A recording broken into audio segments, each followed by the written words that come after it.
నమస్కారం. My farming my passion daily market updates కు స్వాగతం. మహారాష్ట్ర తెలంగాణలో పెరగనున్న పసుపు రాబడులు వచ్చే వారం నుండి దేశంలోని అన్ని పసుపు ఉత్పాదక రాష్ట్రాలలో రాబడులు పోటెత్తనున్నాయి. తగ్గిన వాయిదా ధరలను దృష్టిలో పెట్టుకుని ఉత్పాదకులు ప్రత్యక్ష విపణిలో లాభసాటి ధరలను డిమాండ్ చేస్తున్నారు. అత్యధిక సరుకు మసాలా తయారీదారులే సరుకు కొనుగోలు చేస్తుంటారు. అయితే ప్రస్తుతం వీరు కొనుగోళ్లు పరిమితం చేశారు. గత వారం తెలంగాణ, మహారాష్ట్రలో 60,000 బస్తాల చొప్పున, ఒడిస్సా, తమిళనాడులో 20,000 బస్తాల చొప్పున కలిసి మొత్తం 1,50,000 బస్తాల కొత్త పసుపు రాబడి అయింది. వచ్చే వారం నుండి దేశవ్యాప్తంగా 2 లక్షల బస్తాల సరుకు రాబడి అయ్యే అంచనా వ్యక్తమవుతున్నందున ధరలు మందగమనంలో చలిస్తున్నాయి.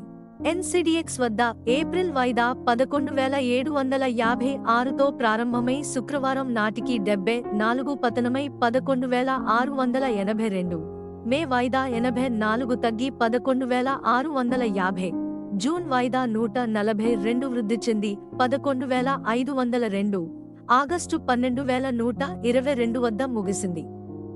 తెలంగాణలోని నిజామాబాద్ మార్కెట్లో గత సోమ, మంగళవారాలలో కలిసి 55,000 బస్తాల కొత్త పసుపు రాబడి కాగా కొమ్ములు 10,000 నుండి 11,800, దుంపలు 9,000, పాలిష్ సరుకు కొమ్ములు 12,500 నుండి 12,800, దుంపలు 11,500, మెట్పల్లిలో 6,000 బస్తాల రాకపై కొమ్ములు 8,000 నుండి 10,600, దుంపలు 7,000 నుండి 9,000.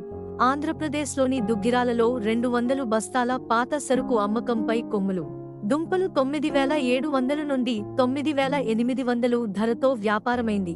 మహారాష్ట్రలోని బస్మత్ నగర్లో 10,000 బస్తాలు, హింగోడిలో 6,000 బస్తాలు, సాంగ్లీలో 40,000 బస్తాలు, నాందేడ్లో 2,000 బస్తాలు మరియు పరిసర మార్కెట్లలో కలిసి 5,000 బస్తాల కొత్త పసుపు రాబడిపై కొమ్ములు 11,000 నుండి 12,500, దుంపలు 10,000 నుండి 11,500, సాంగ్లీలో కొమ్ములు 12,000 నుండి 13,000, దుంపలు 11,000 నుండి 12,500, కడప రకం 13,000 నుండి 13,500 మరియు ఒడిశాలోని బరంపురంలో ప్రతిరోజు 200 బస్తాల కొత్త పసుపు రాబడిపై కొమ్ములు 9,500, పాలిష్ సరుకు 9,800 నుండి 10,000 ప్రతి క్వింటాలు ధరతో వ్యాపారమైంది.